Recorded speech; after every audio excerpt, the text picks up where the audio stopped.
nuestros seguidores que están con Ecuador Rebelde, programa que se lo transmite a través de la señal de la Unión Nacional de Periodistas Núcleo del Guayas. Un abrazo a todos nuestros seguidores, Fátima. Así es, muchas gracias, Sauro, y bienvenidos amigos aquí a Ecuador Rebelde por su canal favorito, el canal de la Unión Nacional de Periodistas del Guayas. Aquí tenemos también la retransmisión. Muchas gracias a todas las personas y todos los medios de comunicación que nos están retransmitiendo para cada vez llegar a más público, y ellos los que nos retransmiten justamente son Coral Noticias en New York, y también nos están retransmitiendo otros medios de comunicación como son Radiovisión.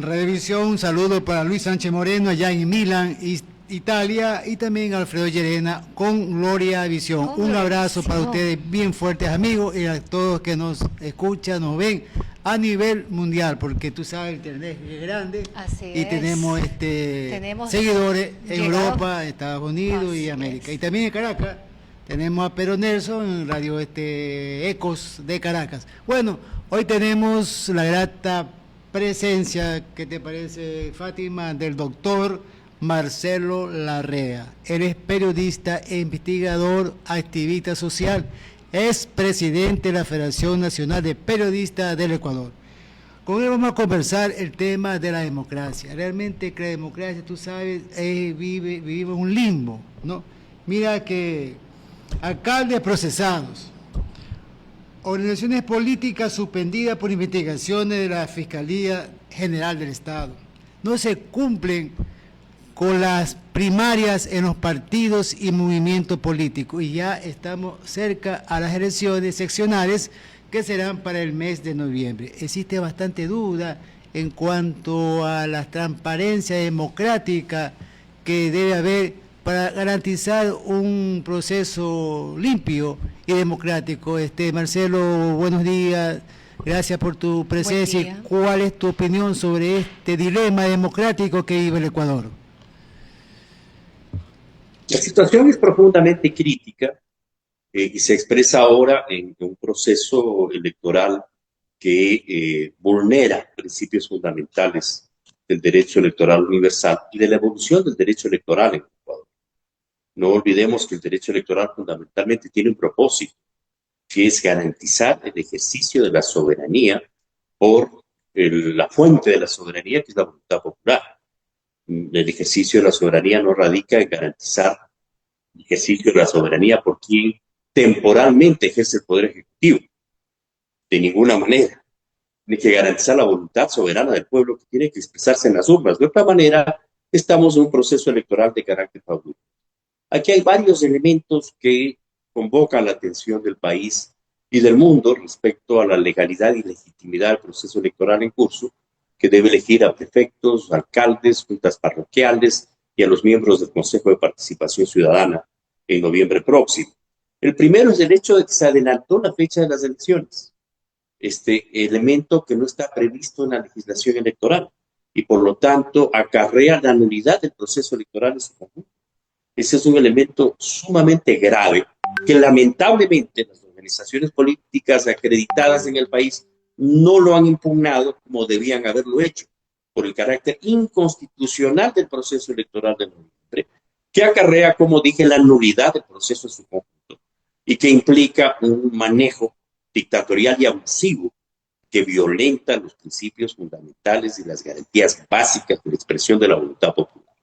Este tal vez es uno de los acontecimientos centrales del proceso electoral hacia noviembre de este año. El segundo es la exclusión de figuras de la sociedad ecuatoriana, de personas de la sociedad ecuatoriana que han sido excluidas del proceso electoral con un conjunto de artimañas que carecen completamente de sentido y que tienen que ver con una concepción del derecho penal que fue introducida precisamente en el correísmo y que está inspirada en los principios del derecho penal del enemigo, que es la concepción jurídica del fascismo, y que la utilizan ahora los sionistas, por ejemplo, para justificar el genocidio en Israel. Es decir, la perversa pretensión de que solo la presunción de que alguien ha cometido un delito justifica la destrucción de sus derechos políticos e incluso, como está ocurriendo en Gaza ahora, el asesinato de esas personas. Entonces tenemos hechos que son absolutamente inaceptables, como el caso del alcalde de Guayaquil, Aquiles Álvarez, que independientemente de que hubiera o no cometido un delito, no podía haber perdido su condición, su capacidad de ejercicio de la alcaldía para la cual fue electo, ni debería estar preso, porque hay la presunción y hay un proceso legal que se ha iniciado en su contra, en la cual se presume que cometió un delito. Antes de que se ejerzan medidas de carácter punitivo, tiene que estar claramente establecida la comisión de un delito por el juez competente en un debido proceso. Y aquí lo que nosotros tenemos es que se están adelantando las sentencias arbitraria y discrecionalmente antes de que los jueces hayan podido juzgar a la persona acusada de los delitos. Yo no estoy hablando de inocencia ni de culpabilidad del señor Álvarez, pero es evidente que esta lesión a la ciudad de Guayaquil, al alcalde de Guayaquil, lesiona los principios fundamentales de la democracia del país. Lo mismo ha ocurrido con las mismas organizaciones políticas que continúan la línea política del señor Correa y que han sido excluidas ilegalmente del proceso electoral con una cadena de eventos que lesionan los derechos democráticos y los derechos electorales, no solamente de estas organizaciones políticas, sino del conjunto de la sociedad ecuatoriana. Yo era activo en los procesos electorales en la primera década, o el segundo lustro de la primera década, y entonces el gobierno del presidente Correa nos impidió ir a la Asamblea Constituyente del año 2007-2008 con los mismos procesos y los mismos procedimientos inconstitucionales e ilegales que ahora los aplica el señor Noboa y las relaciones de poder existentes en contra de RC y de su movimiento, lesionando el derecho del pueblo ecuatoriano a, en forma soberana, ejerciendo sus derechos electorales, elegir a quien considere que deba elegir, ya sea asambleísta, ya sea concejal, miembro de una junta parroquial, alcalde de una ciudad o prefecto de una ciudad. Entonces hemos visto una campaña de exclusión de figuras que posiblemente electoralmente podrían ser significativas, como es el caso del alcalde de Cuenca y de otros alcaldes del país, encubiertas con persecuciones de carácter penal. Sin embargo, los procesos de carácter penal que deberían desarrollarse, por ejemplo, el asesinato de la señora Mónica Silva, para ocultar las denuncias que ha presentado incluso ante la Embajada de Estados Unidos en Quito, o otro tipo de delitos que son de dominio público, como el caso Progen, permanecen en una impunidad total. Entonces, tenemos que hay una administración de la justicia a la carta, de conformidad a los intereses de quienes temporalmente están ejerciendo el poder y están violando derechos democráticos fundamentales. Esta es una consecuencia, sin embargo, de carácter histórico. No solamente que el señor Correa introdujo reformas legales, constitucionales y electorales que habilitan este tipo de procedimientos, que lesionan los derechos fundamentales al ejercicio de la soberanía por la voluntad del pueblo ecuatoriano, sino que además obedecen a un esquema electoral que privatizó los derechos políticos de la población ecuatoriana, cuando hubo la transición de la última dictadura militar que padeció el país en la década del 70 al proceso democrático que se instaló el año 79 con la posesión del presidente Roldós y que permanece hasta ahora. Y ese proceso implicó el establecimiento de una ley de partidos y elecciones que, lo hemos venido denunciando durante décadas, privatizó los derechos políticos. Los derechos políticos ya no son propiedad, ya no es el pueblo ecuatoriano el titular de los derechos políticos, sino los partidos políticos. Y dentro de los partidos, los dirigentes de los partidos. Y atrás de los dirigentes, los dueños de los partidos. Y atrás de los dueños de los partidos, las chequeras que financian a los partidos. Este es el denominador común, que habrán excepciones naturalmente, pero esa es la lógica del proceso electoral que ha corrompido la evolución política del país y sobre la cual el conjunto del pueblo ecuatoriano debe manifestarse para reivindicar los principios fundamentales de una república y de una democracia como la que nos han legado a lo largo de siglos de grandes luchas los gestores de la República Democrática del Ecuador. Análisis que tú nos acabas de hacer en cuanto a las afectaciones, motivos y consecuencias que se dan en estos procesos democráticos o vida republicana, como se ha llamado, se llama a través de la historia. Vemos, como tú indicabas, en el gobierno de la década pasada, la década del correísmo, se usaban los mismos argumentos, las mismas políticas, ¿no?, que se está empleando ahora. Y no hay cambio, y se ve que lo que prevalece es la fuerza de una función que mantiene y controla todo el poder, como en este caso es el poder ejecutivo. En tales situaciones tú no profundizas el tema y vemos que no existe realmente una democracia en el país, por todos los ángulos que tú nos has indicado.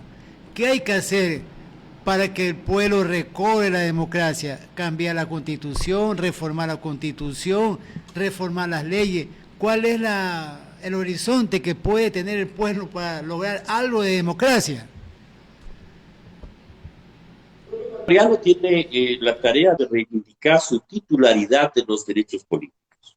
Los derechos políticos no son propiedad privada de un presidente de la República, quien quiera que éste sea, por bueno que éste sea. No, los derechos políticos son derechos públicos, pertenecen a todos y cada uno de las personas que vivimos en este país y que somos este país y que habitamos este territorio durante cientos, miles de años. En consecuencia, la primera tarea es comprender que los derechos políticos no son de propiedad de quienes legislan o de quienes los administran, en este caso el Consejo Nacional Electoral, que cumple funciones de legislación secundaria mediante reglamentos y disposiciones electorales secundarias que le permiten hacer, o en base a las cuales se permite hacer violaciones fundamentales, como el cambio del calendario electoral, por ejemplo, evidentemente para favorecer a una determinada tendencia política con graves dificultades para obtener una representación electoral significativa en las elecciones seccionales del próximo mes de noviembre. En consecuencia, lo primero que tenemos que comprender todos es que esta es una república y que en una república quien ejerce la titularidad de los bienes públicos, tanto del presupuesto público, que ahora les llaman presupuesto del Estado, como de los poderes públicos, que ahora les llaman funciones del Estado y no poderes públicos, es el pueblo ecuatoriano. Esa es la reivindicación fundamental de una transformación política en el país. Si esto implica una revolución, pues implicará una revolución. Si implica una reforma legal, reglamentaria o constitucional, implicará una reforma legal, reglamentaria o constitucional.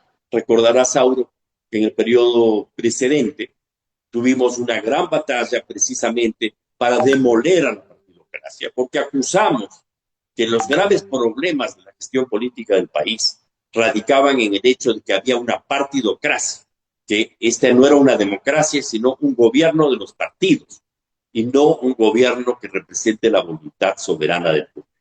Esa reforma, esa demanda del pueblo ecuatoriano, gestó lo que fue la Constitución, el proceso constitucional de 2007-2008, y en lugar de que pueda ser abolida la partidocracia, pasamos a la construcción de una hiperpartidocracia, incluso a la pretensión de instituir un partido único en el país. Y ahora estamos nuevamente frente a lo mismo, porque todas estas acciones están dirigidas a que el actual presidente de la República pueda instituir una suerte de partido único que dictamine qué es lo que hace el Ecuador. Y es obvio que esto está ocurriendo. Ocurrió en el periodo del señor Correa, cuando una mayoría legislativa imponía su voluntad sobre las minorías legislativas. Y ocurre ahora cuando la mayoría legislativa de ADN impone su voluntad, a pesar de que la segunda mayoría es precisamente el bloque legislativo correísta, que tiene alrededor de 60 votos y que está a un triste de tener una mayoría legislativa absoluta, ¿no? Una mayoría legislativa pueden tener sin dificultad, con 15 o 18 votos más, podrían tener el 50% de votos y decidir las cosas. Entonces, es un comportamiento autocrático y dictatorial el que ha caracterizado este periodo de la historia política del país, que está llegando a un punto culminante en la actualidad, en donde el pueblo ecuatoriano, su extraordinaria sabiduría, ya marcó la cancha en la consulta popular y el referéndum de noviembre del año pasado. El gobierno del señor Noboa perdió en las 4 preguntas que formuló. Esta es una advertencia muy seria que pone en tela de duda la legitimidad de su ejercicio del poder. Esa es la realidad. Y sin embargo, este suceso político no ha sido interpretado hasta ahora por la segunda mayoría legislativa del país, ni por los actores de la vida política del país, que con sus silencios lo que están es convalidando una forma de usurpación de los derechos políticos, de destrucción de los procesos democráticos y de destrucción de la república. Entonces, ¿usted cree que sí estamos en una situación bastante lamentable debido a que se está limitando prácticamente a otros partidos políticos? Evidentemente, escritas organizaciones políticas. De hecho, ese mismo no puede participar en las elecciones. Más allá de afinidades o diferencias que se pueda tener con esta tendencia, ninguna tendencia política puede ser excluida de la escena política en la forma en la que está ocurriendo ahora. Y ningún actor político, independientemente de cualquier circunstancia, puede ser excluido de la forma en la que están siendo excluidos muchos posibles electores importantes del proceso electoral de noviembre. ¿Cuál es la consecuencia de este proceso? La consecuencia es la sustitución del poder, del ejercicio del poder político basado en la voluntad soberana del pueblo, en la legalidad y legitimidad del régimen político, por un ejercicio autocrático y dictatorial del poder que no solo lesiona los derechos democráticos, no solo lesiona la evolución constitucional de la República, no solo evoluciona la evolución del derecho político en el país, sino que además lesiona la propia legitimidad y estabilidad política de quienes ejercen el poder. Porque si no ejercen el poder en función de los intereses del pueblo ecuatoriano, tienen que ejercer el poder artificialmente, es decir, a través del uso de los mecanismos de la fuerza y de la violencia. Y de los recursos artificiales del ejercicio del poder, lo cual amenaza las condiciones de vida, la integridad de las personas y la seguridad del conjunto de la población ecuatoriana.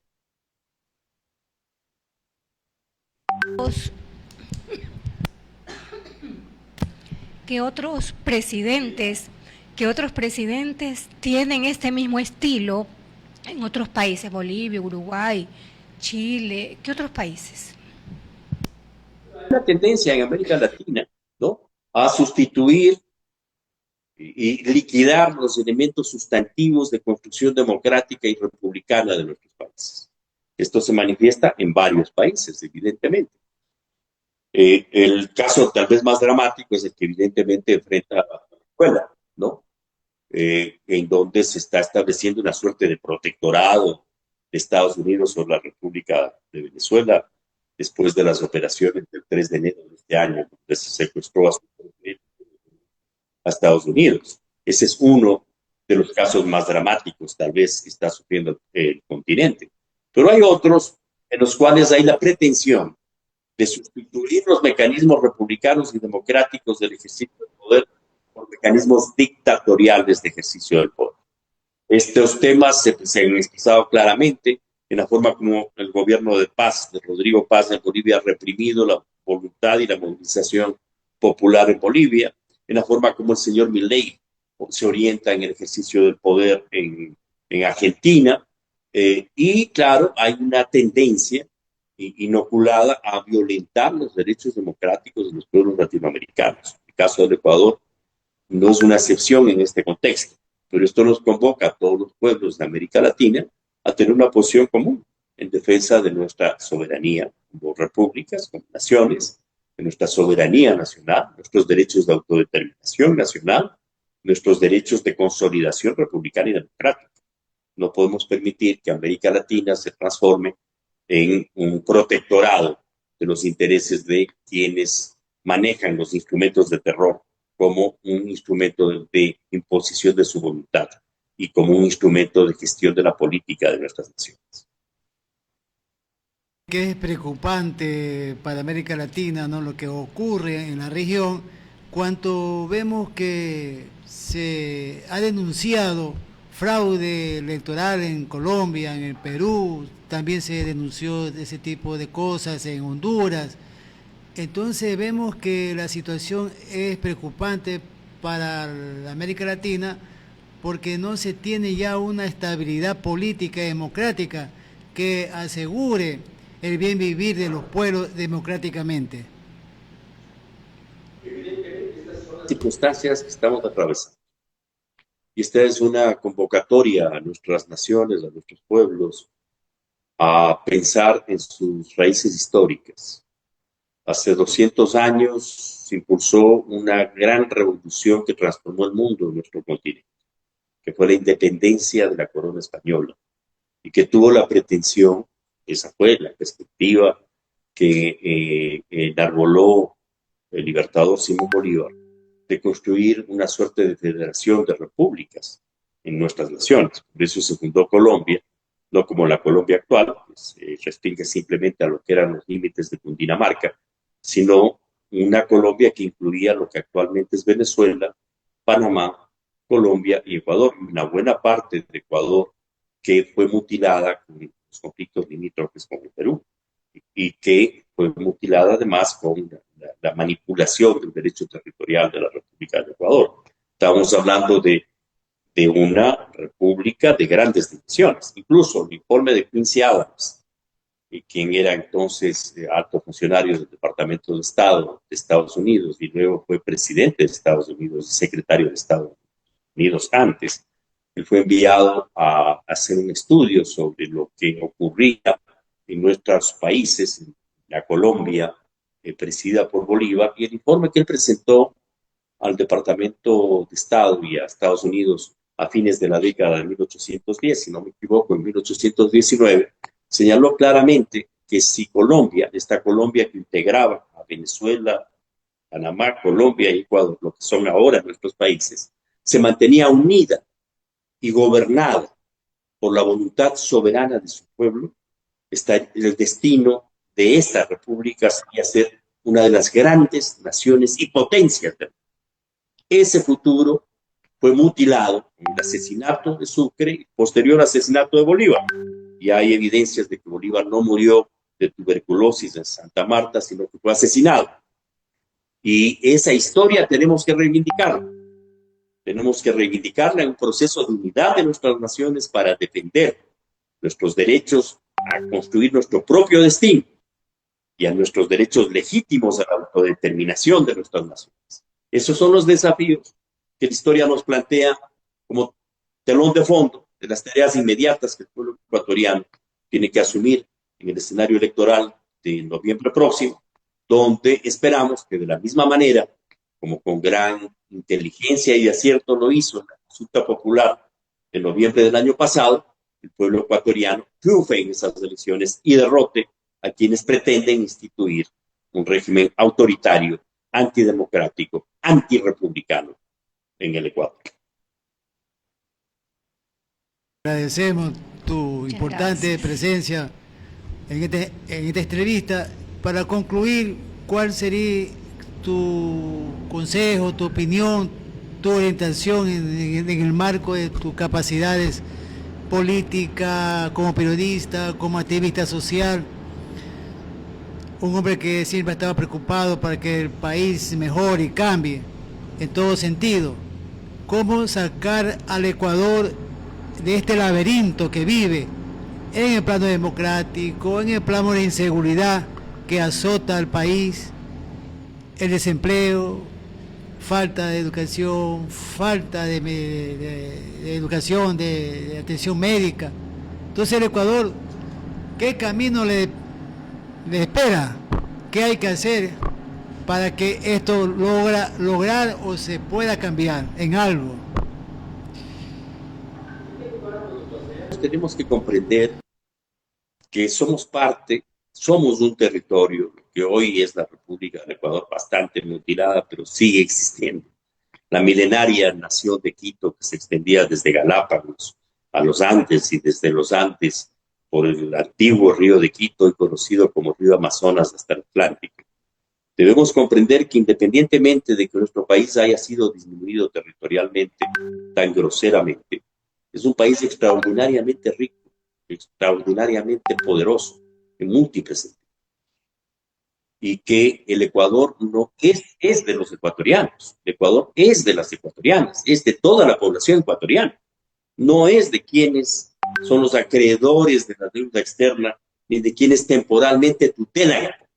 Tenemos que comprender que este territorio es nuestro y que tenemos el pleno derecho al ejercicio de nuestra soberanía, a vivir en él, a trabajar en él, a protegerle a él, además de toda esta gravísima conspiración para destruir sus equilibrios ambientales fundamentales, que van desde las acciones de la minería, dadas también por el señor Correa, a las perspectivas de ampliación de la frontera petrolera, y que van incluso al tema de la adhesión a la CONVEMAR, con la cual se nos mutiló más de 1 millón de kilómetros cuadrados.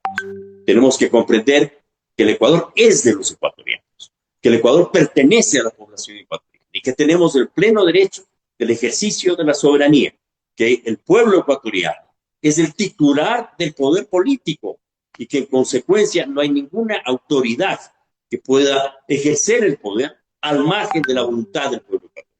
Tenemos que reivindicar estos principios fundamentales que animaron en su tiempo la revolución independentista de 1809 hasta 1822 y que han animado procesos históricos fundamentales como la revolución marxista en 1845, como la revolución de 1895, como la revolución juliana de 1925, como la revolución de mayo de 1944.